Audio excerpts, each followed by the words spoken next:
저는 오늘 말씀을 통해서 하나님과 동행하자 이런 지혜로 은혜에 충만한 시간이 되기를 바랍니다. 어려운 시대에 우리는 살고 있습니다. 세상 가치관이 바뀌어지고 정체성을 잃어버리고 정치 또 여러 가지 경제, 사회 모든 일상에서 우리의 삶의 푯대를 잃어버릴 때가 너무나 많습니다.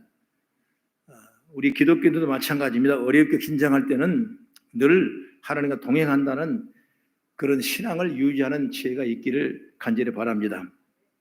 오늘 본문의 아브라함이 말씀을 읽었는데 이 아브라함은 지금 우리가 생각하지 못하는 엄청 심적 고통을 당하고 있을 것이다 라고 생각하는 것입니다. 그래서 너무나 힘든 시간을 보냈으리라 이런 것도 우리가 쉽게 짐작할 수가 있는 것입니다. 그러나 그런 우리의 생각과 달리 아브라함은 초연하고도 담대하게 하나님의 명령대로 일을 행했습니다. 아브라함의 행동은 단지 순종이라는 단어로만 설명할 수 없는 것입니다. 뿐만 아니라 우리는 이런 아브라함 모습에서 동행, 특별히 하나님과 동행을 떠올리게 된 줄로 믿습니다. 동행이라는 길은 뭐냐? 길을 가는 것을 같이 길을 가는 것을 뜻하는 걸 동행이라고 그렇게 말하지 않습니까? 그러면 하나님과 동행한다는 건 무슨 의미냐? 바로 성경에서 하나님과 동행한다는 표현은 하나님과 친밀한 관계를 유지하고 인격적인 교제를 나누는 것이다. 어찌 보면은 하나님의 본을 보고 따라가는 것이 동행이다. 이렇게 의미 부여할 수가 있는 것입니다. 그 어떤 것도 바라보지 않고 오직 하나님만 바라보고 오직 하나님 뜻을 쫓아서 살아가는 것이 하나님과 동행하는 삶이다. 이렇게 말씀을 부여할 수가 있는 것입니다. 그런 삶을 사는 자는 자기의 욕심이나 욕망을 따르지 않을 뿐 아니라 사사로운 생각이나 감정에 휘둘리지 아니하고 오직 하나님의 말씀에 순종할 때 이런 역사가 일어나게 되는 것입니다. 잠언 3장 6절의 말씀 보면 너는 범사의 그를 인정하라. 그리하면 내 길을 인도하시리라. 이렇게 말씀하지 않습니까? 여러분 우리가 순종, 동행 이런 믿음으로 나가면 하나님이 우리의 모든 길을 열어주시고 풀어주시고 지도해 주시고 인도해 주시고 가장 좋은 길로 합력할 서로 이는 아름다운 길로 우리의 삶을 이어가게 될 줄로 믿으시기 바랍니다. 성경을 보면 창세기 5장 22절의 말씀 보면 에녹이 하나님과 동행했다. 큰 인물이죠. 창세기 6장 9절의 말씀 보면 노아가 하나님과 동행했다. 이렇게 말씀하고 있죠. 히브리서 11장 5절의 말씀 보면 믿음으로 에녹은 죽음을 보지 않고 옮겨졌다 말씀했는데 에녹의 믿음이 갖는 특징이 바로 뭐냐? 동행했기 때문에 그런 역사가 일어나는 거죠. 노아는 뭐냐? 노아는 의인이요 당대의 완전한 자라 이렇게 평가를 했는데 그 평가 역시 그가 하나님과 동행했기 때문에 그런 평가를 얻게 되는 걸 보게 되는 것입니다. 여러분 동행의 의미가 그렇다면 하나님께서 아들을 번제로 드리라고 명령하셨을 때 순종하였던 아브라함 역시 하나님과 동행한 사람이라. 할렐루야. 그렇습니다. 믿음의 사람은 하나님과 늘 동행하고 교회 일에 동행하고 가족이 동행하고 이 동행이란 큰 축복의 통로가 여러분 쓰여질 때 믿음의 복을 받고 은혜가 충만한 줄로 저는 확실히 믿습니다. 그러면 구체적으로 하나님과 동행한다는 뭘 의미하냐? 첫째로 하나님과 동행은 뭐냐? 즉각적인 순종을 의미하고 있는 것입니다. 오늘 성경 2절을 한번 같이 봉독해 볼까요? 2절 시작. 여호와께서 이르시되 내 아들 독자 이삭을 데리고 모리아 산으로 가서 내가 내게 일러준 산 거기서 그를 번제로 드리라. 할렐루야. 이렇게 말씀해 줘. 아브라함은 하나님의 명령을 이렇게 받자 아침 일찍 일어나 서둘러서 준비를 마친 후에 하나님께 일러주는 곳으로 향해서 출발을 했습니다. 물론 고대 시대의 여행자들은 척박한 환경 또 강도들 때문에 노숙하지 않고 부지런히 이동해서 저물기 전에 성읍에 들어가서 유숙을 하는 곳이 많습니다. 아브라함 역시 마찬가지인데 그가 살던 브엘세바에서 모리아산까지 가려면 무려 얼마나 가느냐? 출발부터 3일 동안 걸린다고 그랬어요. 그렇기 때문에 저물기 전에까지는 헤브론에 도착할 수가 없다는 걸 보게 되는 거죠. 그리고 다음날 또 하루 종일 또 이동해서 모래산 등 들어가서 그곳 성읍에 유숙하고 그 다음날 모래산가 가야 돼요. 이게 3일 동안 가야 돼요. 그래서 본문 4절의 말씀 보니까 부엘 세바를 출발한 지 3일 만에 모리아산이 멀리 바라보았다 이렇게 말씀을. 그래서 헤브론까지 가려면 아침 일찍 서둘러 출발해야 됩니다. 하지만 그 이유가 아니더라도 아브라함은 하나님의 말씀이라면 언제든지 즉각적으로 순종했던 사람이었습니다. 그의 순종한 그 신속한 순종은 바로 하나님이 아브라함에게 할례에 대한 얘기를 명령했을 때 그 일을 즉각적으로 실시하는 것을 볼 수가 있는 거예요. 이러면 쉽지 않은 거죠. 여러분 모든 집안 식구들을 할례를 한다는 건 정말 쉽지 않은 일이죠. 그러나 즉각적으로 실시했습니다. 바로 성경을 보면 창세기 17장 23절을 같이 한번 보겠습니다. 시작. 이에 아브라함이 하나님이 자기에게 말씀하신 대로 이날에 그 아들 이스마엘과 집에서 태어난 모든 자와 돈으로 산 모든 자 곧 아브라함의 집 사람 중 모든 남자를 데려다가 그의 표표를 베었으니 말씀은 이날에는 이 표는 아브라함이 하나님의 명령에 신속하고도 분명하게 순종하는 사람임을 알 수가 있는 것입니다. 여러분 하나님과 동행하는 에녹을 보십시오. 창세기 5장 21절의 말씀 보면 에녹은 65세에 무두셀라를 낳았는데 22절의 말씀 보면 무두셀라를 낳은 후에 300년을 하나님과 동행했다 이렇게 말씀하고 있거든요. 그러니까 65세에 아이를 낳았어요. 이 무두셀라 아들을 낳았는데 어떤 일이 있었는지 정확하게 알 수는 없지만은 에녹은 그때가 인생의 큰 획을 걷는 대전환의 획기적인 시점이라고 볼 수가 있어요. 그 전까지는 아무 말이 없다가 아들을 낳은 후에 300년을 하나님과 동행했다. 여러분 이렇게 사람이 하나님과 동행할 수 있는 획기적인 터닝 포인트가 될 수 있는 건 엄청난 삶의 변화고 능력이고 축복인 줄 믿으시기 바랍니다. 여러분도 그냥 믿었습니까? 아니에요. 뭔가 여러분이 믿음으로 전도되고 그리고 획기적인 뭔가 인생의 터닝 포인트라는 사건이 있었고 이를 통해서 우리가 다시 깨닫게 되고 그렇게 해서 하나님과 동행하는 그런 놀라운 축복의 통로가 우리 삶에 열어지지 않습니까?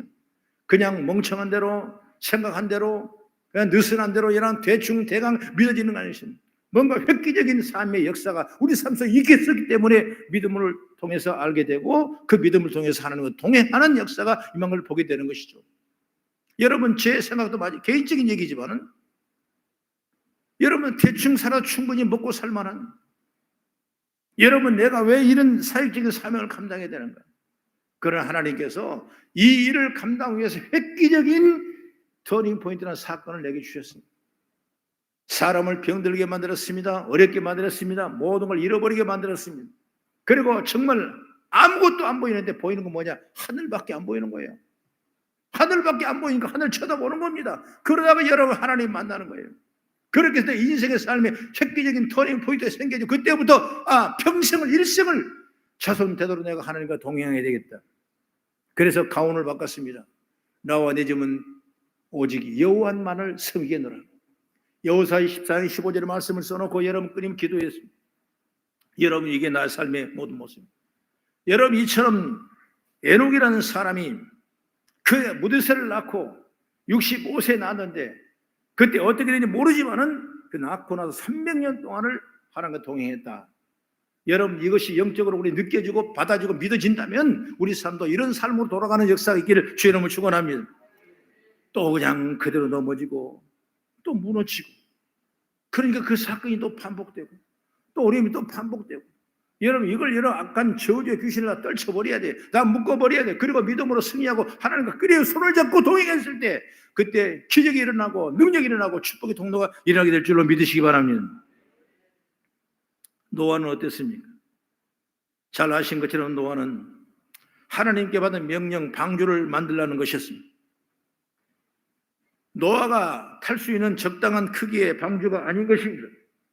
길이가 무려 137m, 높이가 22.5m, 폭이 높이가 13.5m, 거대한 배스. 그러니까 넓이는 우리 교회만큼 하고 높이도 우리 교회만큼 하고, 그리고 길이는 뭐냐? 여기서부터 저 한 길 너머까지 간 큰 길이에요.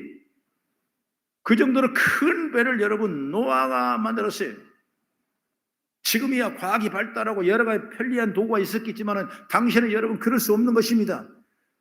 여러분 얼마나 힘들고 얼마나 어려운지를 알겠습니다. 그러나 그 명령을 그냥 그대로 순응했어요. 그때부터 여러분 하나님께서는 누구에게? 노아에게 동행하는 축복의 통로가 열린 줄 믿으시기 바랍니다. 여러분 일이 안 되면 하나님과 동행의 지혜를 얻기를 바랍니다. 힘들면 주님과 동행하는 믿음을 가지십시오. 그러면 하나님 그때부터 일하기 시작하고, 그때부터 하나님 역사하시고, 그때부터 하나님의 은혜를 내리게 될 줄로 믿으시기 바랍니다.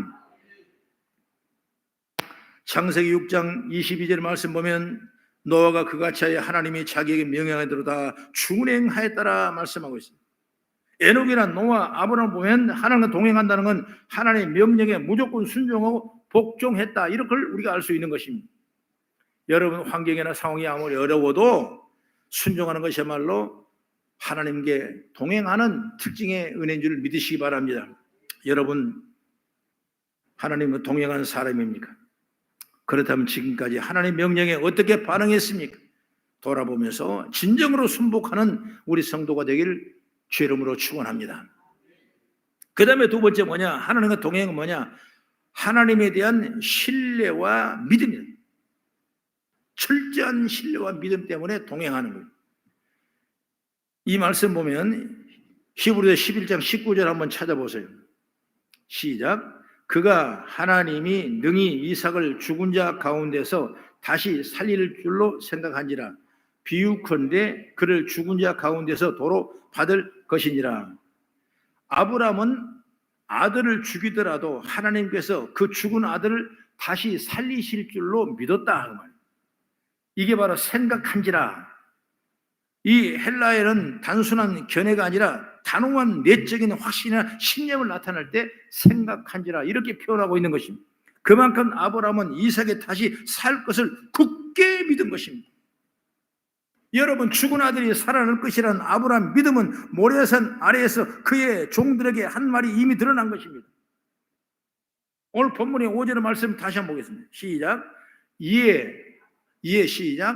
이에 아브라함이 종들에게 이르되 너희는 나귀와 함께 여기서 기다리라.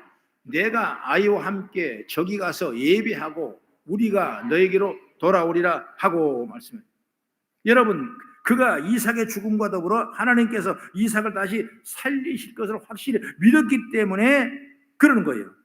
다시 말하면 신뢰라는 것은 여러분 곧 순종으로 연결되는 것입니다. 다시 아이와 함께 내가 다시 예배하고 각을 떠서 죽여야 되고 번제로 드려야 하는 그 아들을 다시 내가 데리고 와서 예배하고 우리 함께 너희와 함께 돌아가자. 이건 여러분 확실한 하나님에 대한 신뢰가 없으면 이런 일을 말할 수가 없는 것입니다. 그러므로 신뢰는 순종입니다. 순종으로 연결되는 것입니다. 하나님과 동행했던 노아의 순종은 역시 하나님에 대한 신뢰와 그 말씀에 대한 믿음에 근거하고 있는 줄 믿으시기 바랍니다. 여러분 아까 말했지만 홍수로 인류를 멸할 것이라는 말씀을 믿지 않았다면 순종하지 못할 것이고 하나님과 동행하는 삶을 불가능했을 것입니다. 그러므로 하나님과 동행하는 삶을 살고 싶다면, 그렇다면 하나님에 대한 절대적이고 확고한 믿음을 갖는 지혜가 열리기를 바랍니다. 그러기 위해서 더욱더 열심히 듣고 읽고 기도한 일에 더 많은 관심을 갖고 나가는 지혜가 열리기를 바랍니다. 그러니까 무슨 일이 안 되면 이것 때문에 안 된다, 여러분 그런 걱정을 하지 마시오. 하나님이 함께 하시면 된다는 확신과 믿음을 가지라고 말이에요. 그 믿음을 내가 키워줘야 그 문제가 풀려가게 되고 그 문제가 이루어지게 되고 그 문제가 역사가 능력이 나타나게 되는 걸 믿으시기 바랍니다. 그러므로 확실한 신뢰를, 하나님은 아브라함의 그런 신뢰는 뭐냐? 죽은 자도 살릴 것이라는 걸 확실히 믿은 거예요. 여러분 그렇게 어려운 방주를 만들기 힘든 그 노아도 하나님이 그 일을 끝까지 해줄 거라는 걸 믿고 준행했기 때문에 오늘 동행이라는 이 놀라운 축복의 통로가 임한 줄 믿으시기 바랍니다.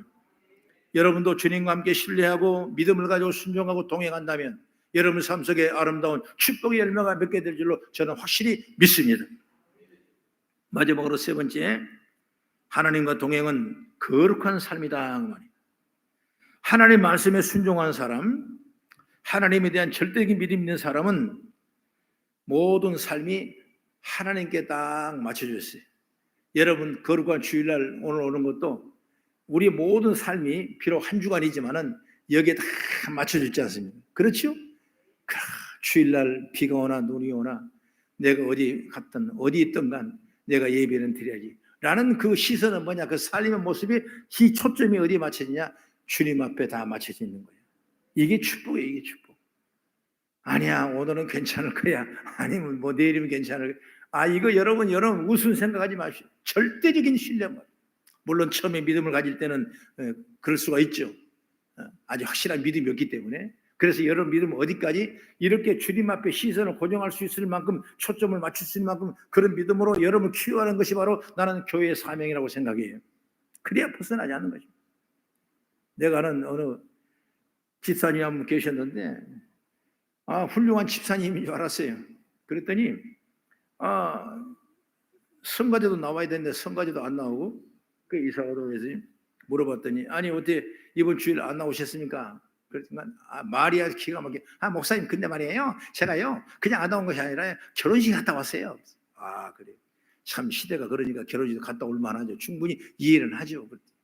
누구 저한테 말씀하시지 누구 결혼식이었습니까? 동생입니까? 아니면 누굽니까? 그랬더니 아니 우리 옆집 라인인데요 자기 친척인데 한번 가자 그래서 따라갔다 왔어요.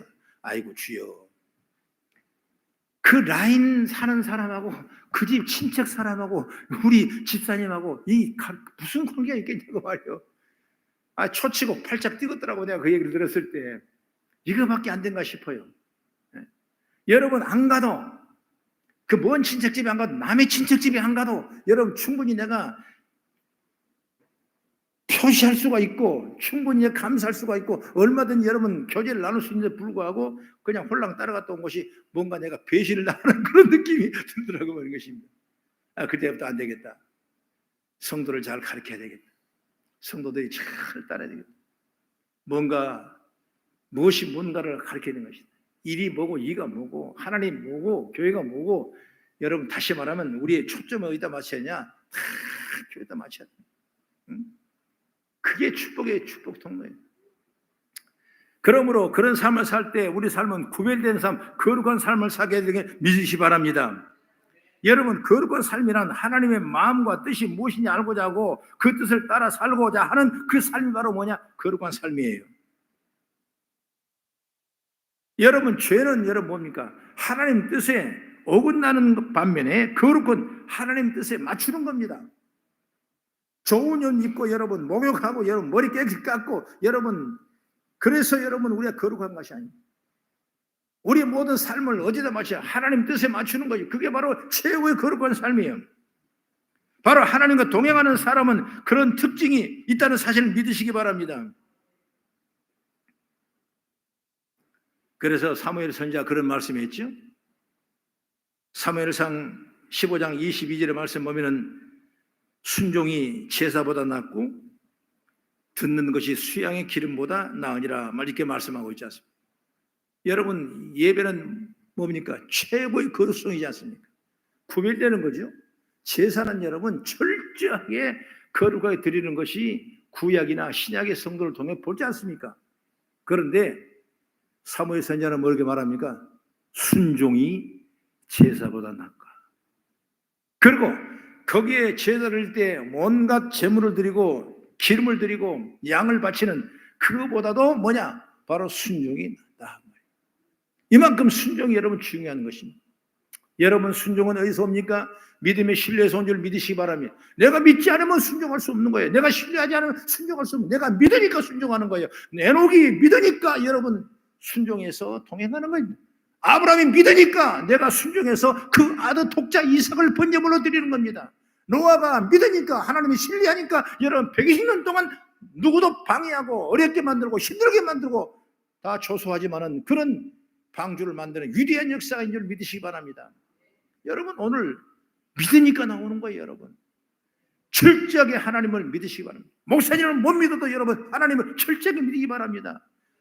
그랬을 때 성령의 역사가 나타나고 은혜가 나타나고 우리의 기적의 역사가 임한 줄 믿으시기 바랍니다. 그래서 하나님과 동행을 소망한다면 늘 거룩한 삶을 사는 지혜가 열리기를 바랍니다. 히브리서 11장 6절의 말씀 보면 에녹은 이렇게 말합니다. 믿음이 없이는 하나님이 기쁘시게 하지 못하나니 하나님께 나아가는 자는 반드시 그가 계신 것과 그가 자기를 찾는 자들에게 상 주신 이심을 네가 믿어야 할지라고 말씀하고 있는 것입니다. 하나님께 나아가는 자가 누굽니까? 하나님을 찾는 자가 누굽니까? 그 시선이 하나님 편에 맞춰져 있는 자가 하나님께 나아가고 하나님을 찾는 자입니다. 여러분, 이처럼 하나님 뜻을 따라 거룩으로 사는 자들은 의미하고 있는 것입니다. 노아는 어떻습니까? 히브리서 11장 7절의 말씀 보면 노아를 경외하는 자, 믿음을 따르는 의의 상속자로 말씀하고 있습니다.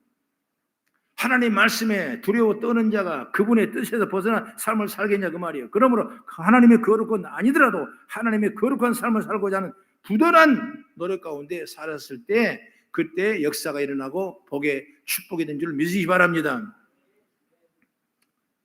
히브리서 기자는 아브라함이 어떤 삶을 살았냐 말씀하고 있네요. 히브리 11장 9절의 말씀 보면 하나님이 계획하시고 지으실 터가 있는 성을 바라고 장막에 살았다 이렇게 말씀입니다. 여러분, 장막에 사는 것이 무슨 큰일이냐 반문할지 모르지만 그건 대단한 부자요 강력한 힘을 가진 자였기 때문에 원하기만 하면 어찌 보면 소돔과 고모라 성도 훨씬 더 큰 성을 차지할 만한 여유와 능력을 가진 사람이 당시 아브라함이었습니다. 아브라함은 자기 사군사를 318명이나 거니는 엄청난 부유에 넉넉한 사람인데 그는 어디 살았냐? 장막에 살았다. 굳이 장막에 살았던 것은 소유와 세상적인 만족 그리고 명예와 즐거움 때문에 죄를 짓지 않으려는 그만한 노력이라고 할 수가 있는 것입니다. 그래서 히브리서 11장 13절의 말씀 보면 외국인과 나그네임을 증언했다고 했는데 해족속에 볼 때 그 외국인이고 나그네임이 맞지만 세상의 모든 것을 살려고 하지 않는 거룩한 삶을 의미하고 있는 것입니다. 이처럼 육신으로 사는 사람처럼 무엇을 먹을까 무엇을 마실까 얼마나 많이 소유할까 관심이 집중되어 있으면 여러분 거룩한 삶을 따라갈 수가 없는 것입니다. 우리는 우리 살면서 주어진 삶의 축복을 통해서 끊임없이 하나님과 시선을 맞추고 살 수 있는 지혜가 열리길 바랍니다. 여러분, 사람의 타락과 축복은 여러분 종이 한 장 차이예요. 우리의 삶 속에서 오늘 주어진 환경 속에서 정말 내가 하나님의 시선과 그 믿음을 가지고 살아가느냐 믿고 살아가느냐 그게 여러분 종이 한 장 차이 여러분. 그럼 여러분께서도 늘 하나님의 말씀을 묵상하면서 지혜를 받아가면서 주님 앞에 시선을 잘 꽂혀주고 시선과 동행하는 은혜 원총이 있기를 주의 이름으로 축원합니다. 그런 점에서 하나님과 동행했던 사람 아브라함은 세상적인 것에 물들지 않는 순결과 성결을 간직한 거룩한 삶을 살았던 사람이라고 평가할 수가 있는 것입니다. 여러분, 우리는 하나님께서 나와 함께 하신다는 말을 많이 하지만 내가 하나님과 함께 산다는 말을 많이 하지 않습니다. 하나님께서 나와 함께 하신다는 말이 하나님의 능력과 도우심에 대한 갈망을 의미한다면 내가 하나님과 함께 산다는 말은 하나님과의 동행 곧 하나님께 맞춰 사는 삶이라고 볼 수가 있는 것입니다. 이게 중요한 거죠. 다시 한번 제가 썼는데 읽어드릴까요? 우리는 하나님께서 나와 함께 하신다는 말을 많이 하지만 내가 하나님과 함께 산다는 말을 많이 하지 않습니다. 하나님께서 나와 함께 하신다는 말이 하나님의 능력과 도우심에 대한 갈망을 의미한다면 내가 하나님과 함께 산다는 말은 하나님과의 동행 곧 하나님께 눈을 맞추고 사는 삶이다. 이렇게 말씀하고 있는 것입니다. 여러분, 이 믿음의 지혜를 갖기를 바랍니다. 오늘 예배에 축복받을 것입니다. 우리 시선을 어디다 맞추겠습니까? 여러분, 하나님 앞에 손을 맞추고 아버지 시선을 따라갈 수 있는 그 지혜와 능력을 받는 우리가 되기를 주의 이름으로 축원합니다. 저는 이 말씀을 읽으면서 마지막 성경 구절을 저 여러분 함께 꼭 읽고 싶어서 이 성경 구절을 택했습니다. 한번 시편 119편 9절부터 같이 시작. 청년이 무엇으로 그의 행실을 깨끗하게 하리이까? 주의 말씀만 지키를 따름이이다. 내가 전심으로 주를 찾았사오니 주의 계명에서 떠나지 말게 하소서. 내가 주께 범죄하지 아니하려 하여 주의 말씀을 내 마음에 두었나이다. 찬송을 받으실 주 여호와여, 주의 율례들을 내가 가르치소서. 주의 입의 모든 규례들을 나의 입술로 선포하였으며 내가 모든 재물을 즐거함 같이 주의 증거들을 도를 즐거하였나이다. 내가 주의 법도들을 작은 소리로 읊조리며 주의 길들에 주의하며 주의 율례들을 즐거하며 주의 말씀을 잊지 아니하리다. 아멘. 이 시편 말씀은 시편 중에서 가장 긴 절이 바로 119편 말씀이거든요. 이 119편의 말씀은 여러분이 늘 읽으십시오. 믿음의 자들이, 종들이, 그리고 교회 성도들이 꼭 읽어서 이 말씀을 따라갈 수 있는 지혜의 길잡이가 바로 119편의 말씀이에요. 그 중요한 그 가운데 말씀을 제가 여러분과 같이 읽었는데, 여러분 우리가 믿음으로 산다는 것, 동행한다는 것, 말씀을 따라 살지 않으면 동행할 수 없는 것이고, 주님의 말씀을 신뢰하지 않고 따라가면 동행할 수 없는 것이고, 주의 말씀을 순종하지 않으면 여러분 동행할 수 없는 것입니다. 이 말씀을 잘 추격해서 여러분과 지혜를 받고 하나님의 영광이 가득 채워지는 우리 성도가 되기를 주의 이름으로 축원합니다. 사랑하는 교회 여러분, 앞을 봐도 뒤를 봐도 옆을 봐도 여러분 때로는 어려울 때가, 힘들 때가 얼마나 많습니까? 내가 믿어 의심치 못할 때가 얼마나 많습니까?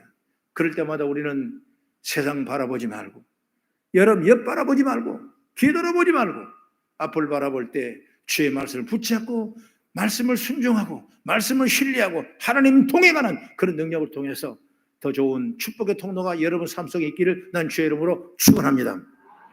기도하겠습니다.